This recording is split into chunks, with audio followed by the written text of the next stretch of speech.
Top of the morning to you. What'll it be? I'm Richard Joseph Sheehan. I am.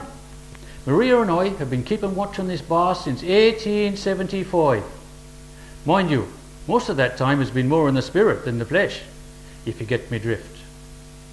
We still keep an eye on the descendants, and while there aren't too many Sheehans about here now, it's the Charleston wings of the family that keep dropping in from time to time.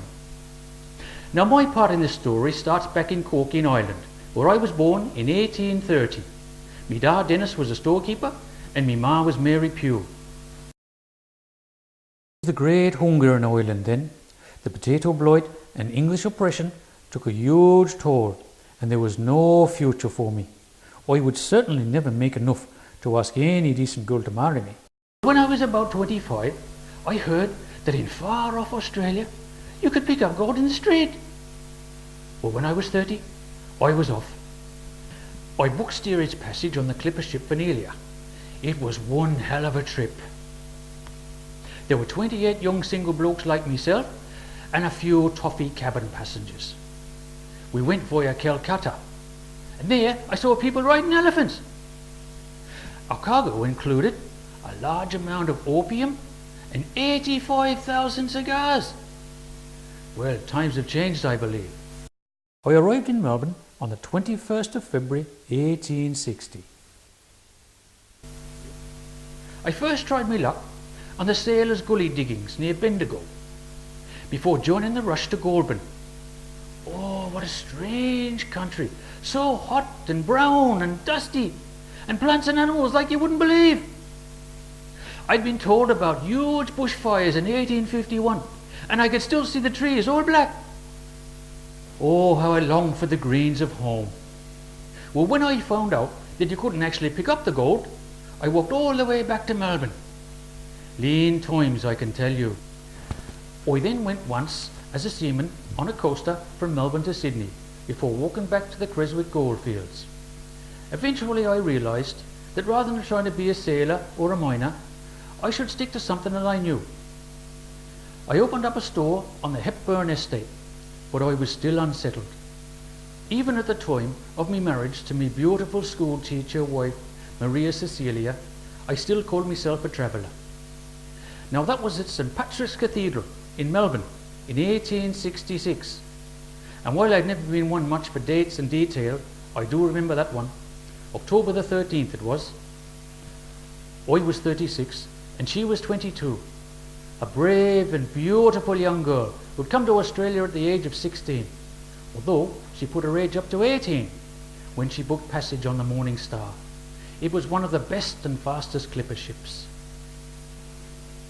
I never understood why she came to Australia on her own, and she never did explain. An even greater mystery was what she saw in me.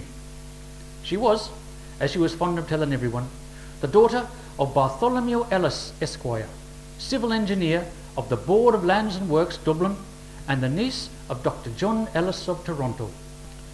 She stuck with me though, and our first child, daughter and niece, was born the year after our marriage at Amherst, up near Maryborough. I was still chasing the elusive gold. We, or at least Maria, decided it would be much better to have the gold come to us. Hotel keeping would be better than drifting around. So, for about 3 years, we had an hotel at Kingston. And in that time, Bartholomew, who we called Tom, and Minnie and Marion were born there. After that, we had the Plough and Harrow up the road at Marshall's Corner. Then, in 1875, we bought the Cumberland from Fred Toos. Oh, what a building! Had 2 stories then. It was made of the finest imported timber. For the next 14 years, Maria and I were happy there, raising our family. I was the postmaster and the publican, until the work got too much and a postmaster was officially appointed. Actually, the locals weren't too happy about that, because the post office could no longer keep the same hours as the pub. Ellen Monica was born in 1874, and then followed Agnes, Kate, Dick, John, Teresa, James and Lawrence. We were all pretty musical, and while we had no TV, as I believe it was called, or an internet, whatever that is, we were all keen on Irish ballads, And Maria and I were often brought to tears thinking about the families that we'd never see again in Ireland. Now, the other great tragedy was that our daughter Agnes sadly passed away at the age of 14 months of croup. When I was 59, I got sick with a kidney disease. And well, I died under this very roof. I had a big funeral though, which is really something for a ghost. I was buried in the Smeaton Cemetery. I waited 23 years for me Maria Cecilia to join me. Well, as you know, Agnes was already there. Funny thing though, it has taken all this time for the family to get around to giving us a headstone.